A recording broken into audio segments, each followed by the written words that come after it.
Sou o Rui Almeida, sou licenciado em Economia e em Direito. São as áreas onde tenho dedicado a maior parte da minha atividade ao longo dos últimos 50 anos. Atividade essa também complementada com o exercício durante 27 anos como professor do ensino secundário, nessas áreas de economia, particularmente, e também de sociologia. A experiência que fui adquirindo ao longo desta caminhada, que já vai longa, ligada também às vicissitudes que fui enfrentando nas várias etapas dessa mesma caminhada, dessa curva da estrada, as passagens e as travessias do deserto que tive que ir fazendo, a forma como fui enfrentando os vários desafios que me foram sendo colocados desta longa caminhada, deu origem a uma reflexão que resolvi transformar e transpor para um livro, ao qual atribui o título de Pelo Amor e pela Dor. Pela dor, porque foi, de facto, principalmente através da dor, que me fui apercebendo da existência de um ser superior que fez com que esses momentos de privação se tornassem mais fáceis de superar e me ajudou a ultrapassá-los e a vencê-los. É doloroso termos que reconhecer a existência desse ser superior, de Deus, através da dor. Foi, de facto, o meu caso.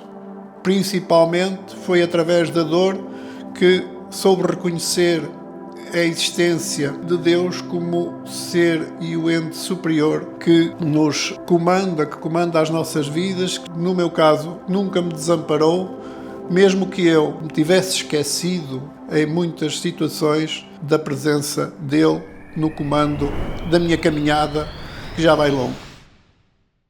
Tive que subir montanhas agrestes, difíceis de superar, mas também onde encontrei vales verdejantes, calmos, de felicidade e de alegrias.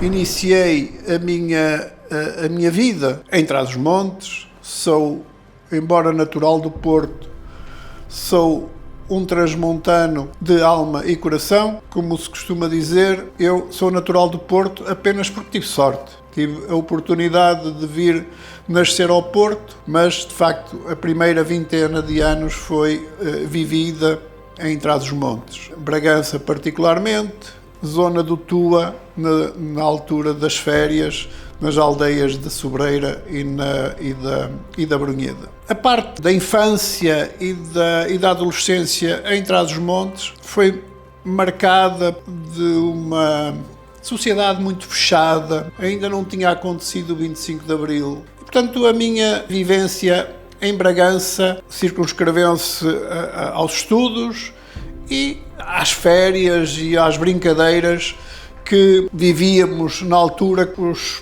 parques, bens que nos eram proporcionados. Eram os jogos o saltar o eixo, eram os jogos do Berlim, era o futebol na rua ou o futebol num campo descampado, eram as caminhadas pelas propriedades que os meus familiares tinham nas aldeias da Sobreira e nas aldeias da Brunheda. Foi, portanto, essa a minha primeira experiência em termos de vida. Destaquei-me por ser um dos melhores alunos nos estudos preparatórios e secundários. Em termos religiosos, fui educado e formado segundo uma base da religião católica, feito de uma forma muito intensa, de uma forma muito dogmática. Passei pelas fases todas, desde o batismo, o crisma, a primeira comunhão, ajudar à missa, acólito, portanto, eu ainda me lembro de algumas coisas. Eu sabia a missa toda em latim quando tinha os meus 10, 12 anos, e que era acólito, já sabia todos os passos que estavam na missa. Portanto, as pessoas que me orientavam, e eram particularmente a minha família do lado paterno, o meu pai foi um religioso muito praticante, o meu tio padre, o pároco da freguesia, a minha avó paterna. Portanto, todas essas pessoas encaminharam-me para uma formação católica muito, muito forte. E pronto, e aí comecei a minha caminhada como professor em Mursa, depois Vila Real, durante 4 anos.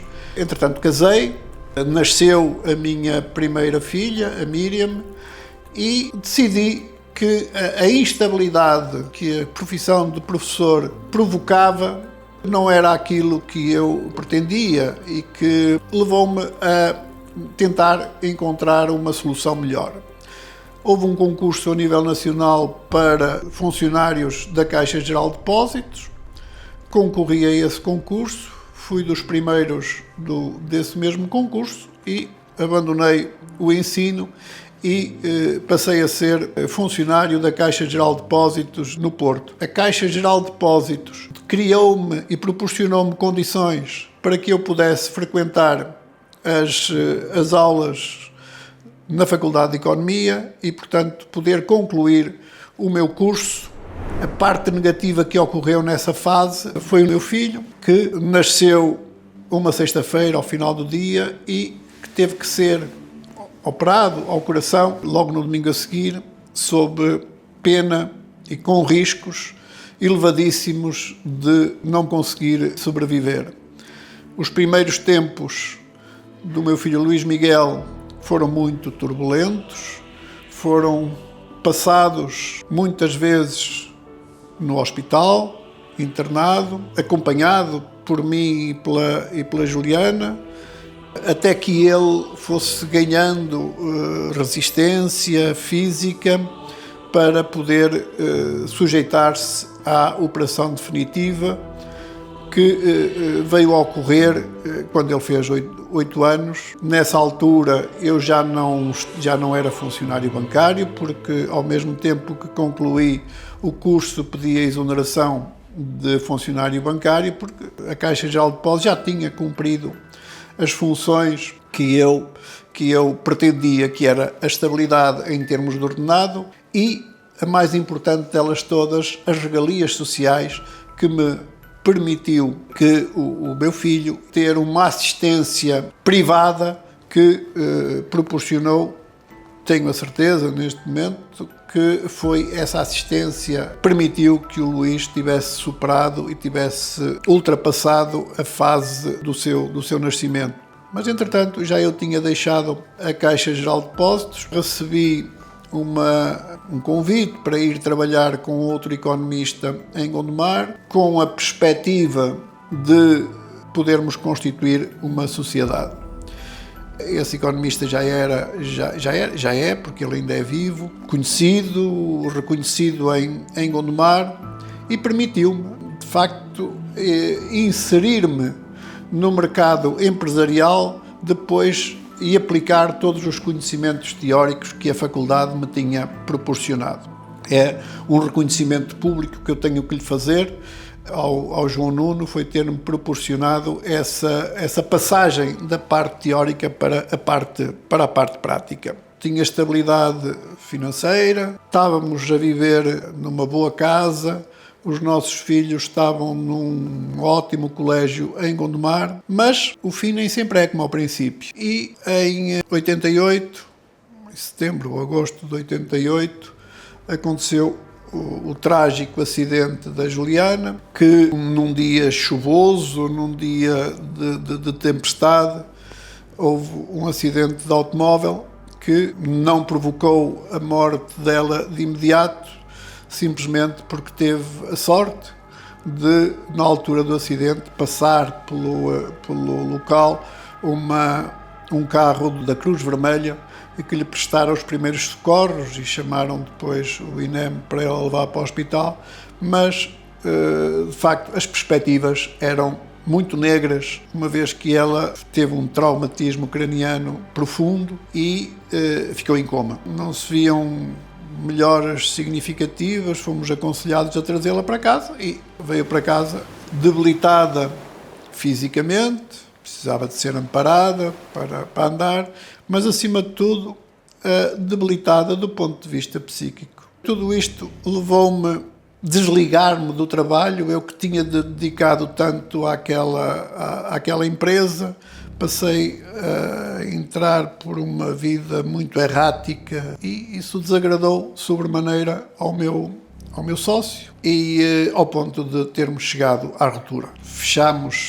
Celebramos um acordo com duas testemunhas, um escolhido por um, outro escolhido pelo outro, e assinámos o acordo. O acordo tinha 2 pontos, que era o cálculo do valor da cota e aí, de forma irrepreensível e até antecipando o pagamento previsto, mas havia uma segunda condição, que era para eu não ficar totalmente desarmado. A sociedade tinha mais de 120 clientes e, portanto, haveria uma condição de 20 desses clientes, aqueles que eu já acompanhava, fossem transferidos para mim, com o acordo dos dois. Iríamos os dois falar com eles. Aqui o meu sócio falhou. No dia seguinte a termos celebrado este acordo, ele já tinha ido falar com todos eles, contado a história à maneira deles, e a maior parte deles ficou com ele. Com exceção de um santo homem, chamava-se Joaquim Neves, Ourives de Gondomar, colega do meu ex-sócio, mas que também era meu amigo e ficou ao meu lado. O Joaquim Neves, que eu considero um segundo pai para mim em Gondomar, acabou por ser uma pessoa extremamente importante.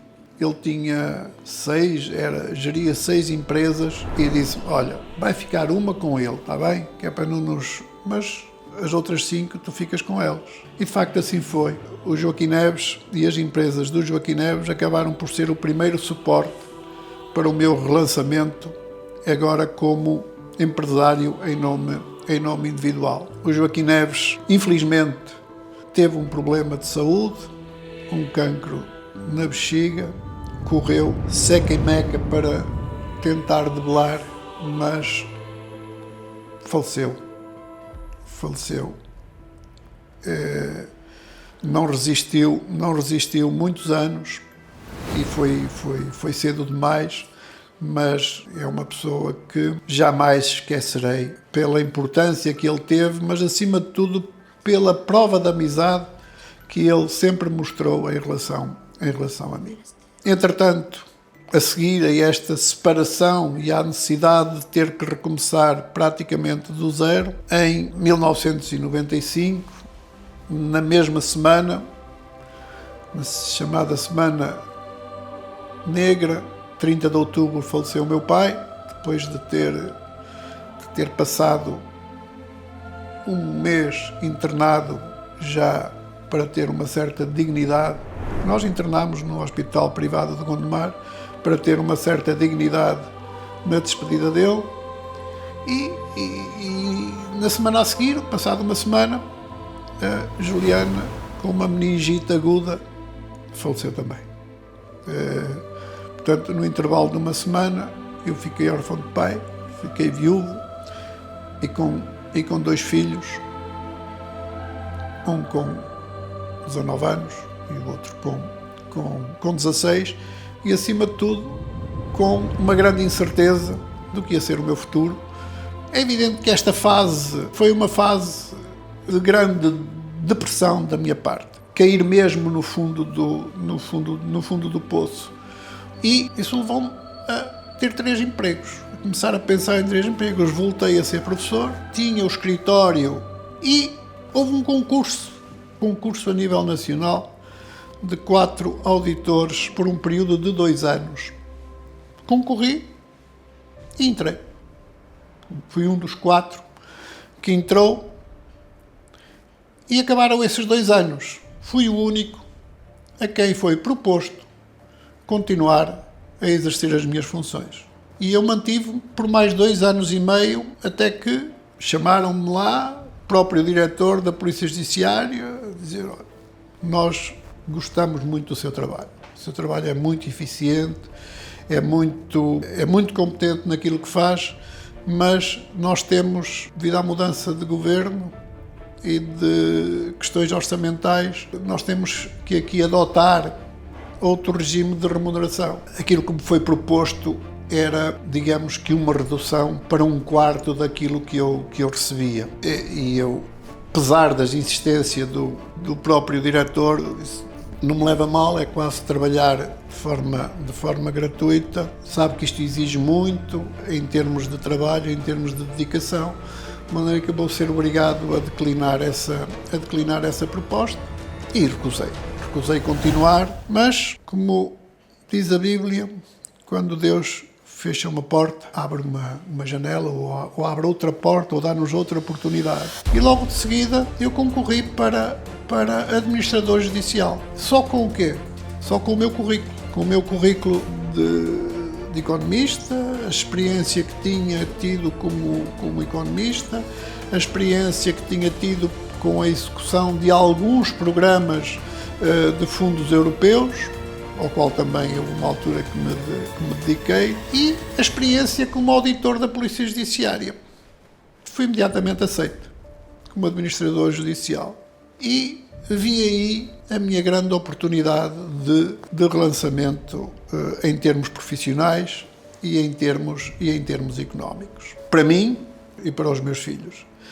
É evidente, neste intervalo, talvez aqui tenha cometido o meu grande erro, que foi pensar apenas na questão material. Esqueci-me da minha presença e esqueci-me, acima de tudo, de que eles eram ainda muito, muito novos e que tinham passado por uma experiência que tinha sido muito mais traumática para eles até do que para mim. Entretanto, a atividade profissional como administrador judicial, que ia acompanhando como professor, foi crescendo, foi sendo cada vez mais importante, não só do ponto de vista da ocupação do tempo, mas também do ponto de vista dos rendimentos. Em 2005 conheci a luz, rapidamente ou quase rapidamente nos começámos a identificar um com o outro e a conviver com muita frequência, a fazermos atividades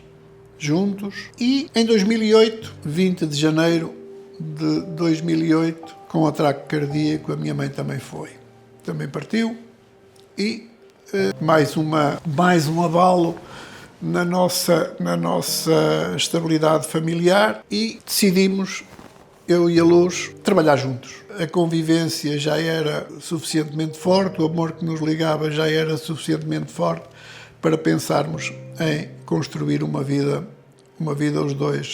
os dois juntos.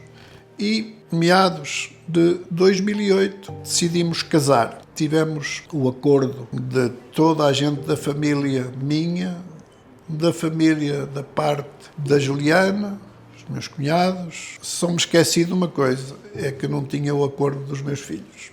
E aí a oposição foi feroz, magoou muito a forma como eles se manifestaram. Mas pronto, nós não desistimos e então decidimos, olha, vamos montar um escritório em Espinho. Eu tinha uma casa ali perto e vamos trabalhar juntos e viver juntos. Só que a casa da Aguda era insuficiente e então vendi a casa da Aguda e resolvemos alugar uma casa maior em Francelos, onde vivemos durante 4 anos, e com o escritório em Espinho.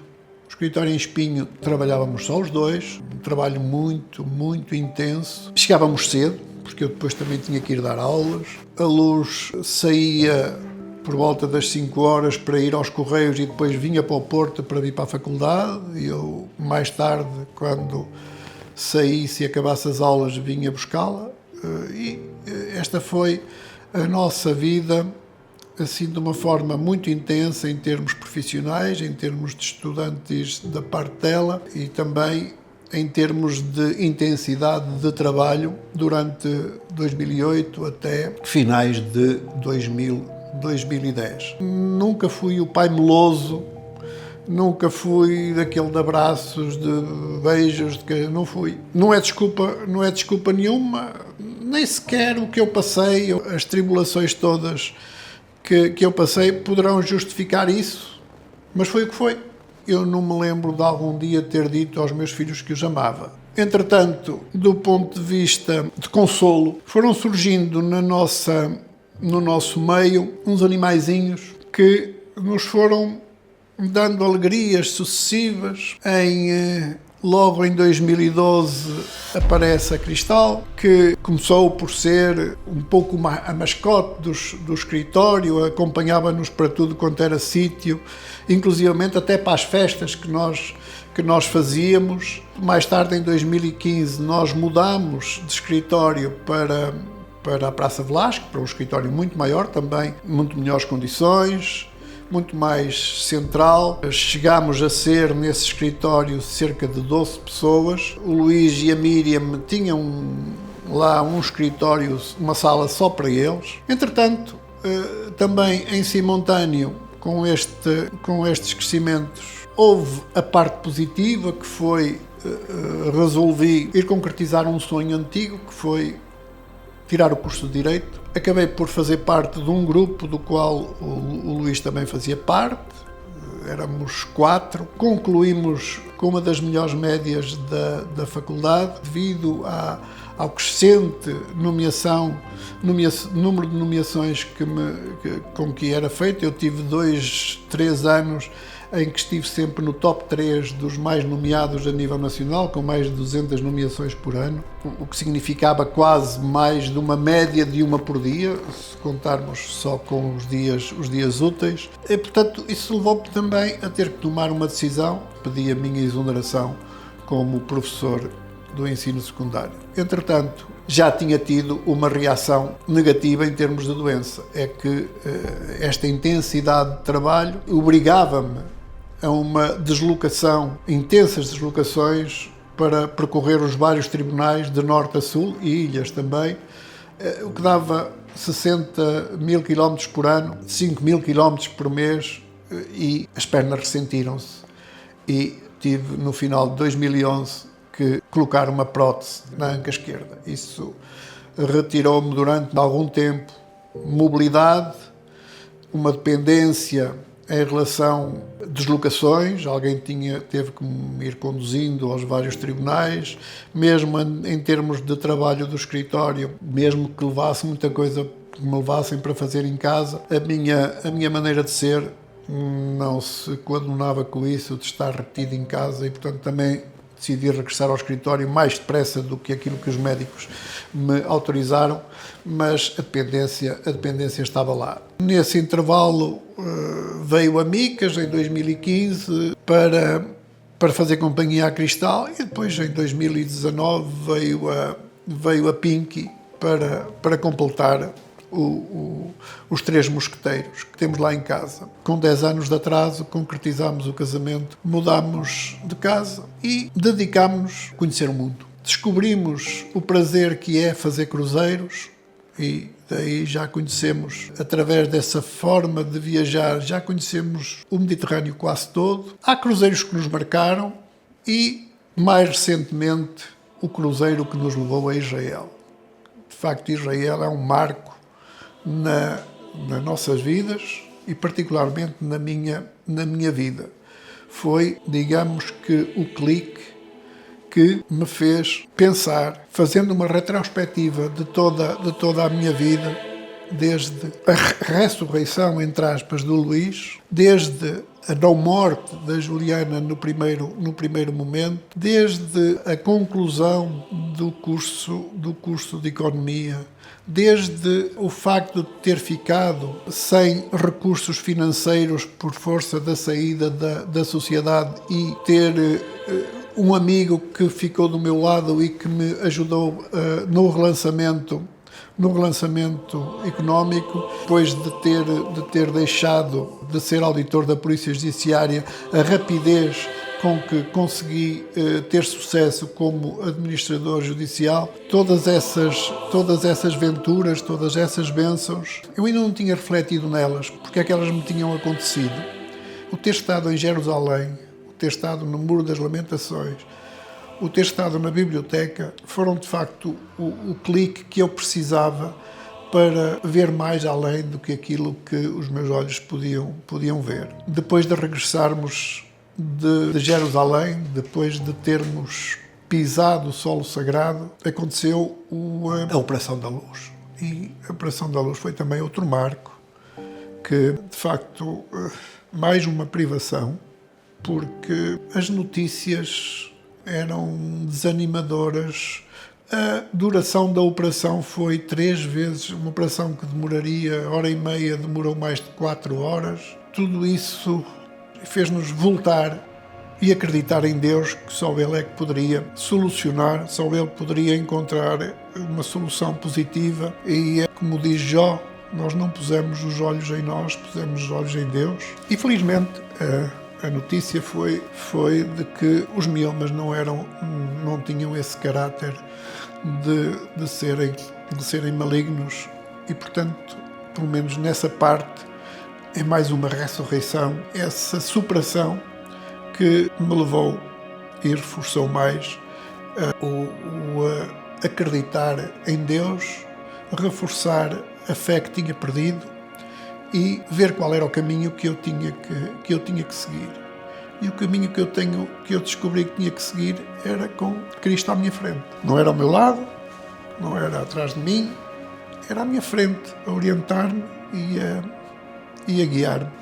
Depois de feito esta descrição, é no fundo o livro Pelo Amor e pela Dor, o que é que pretende ser e porquê nesta altura, para ensinar alguma coisa? Não é para ensinar. O que tinha que ensinar já o fiz, muitas das vezes com intenção, com dedicação, outras vezes apenas com intuição. Para deixar um legado também não, porque, ou melhor, o legado deixamos tudo. O nosso legado é feito de pequenas coisas, um abraço que damos a alguém,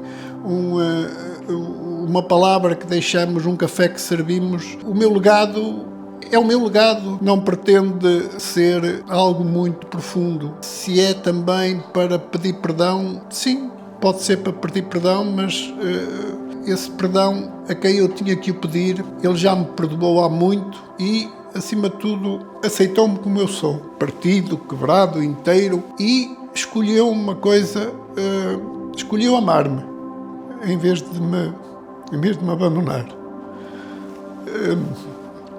E, portanto, o que se pretende com este livro é que, se ele servir como exemplo para alguém que tenha passado pelas mesmas privações e pelas mesmas situações, se servir para conforto de alguém que tenha vivenciado situações semelhantes e não tenha ainda refletido nas mesmas.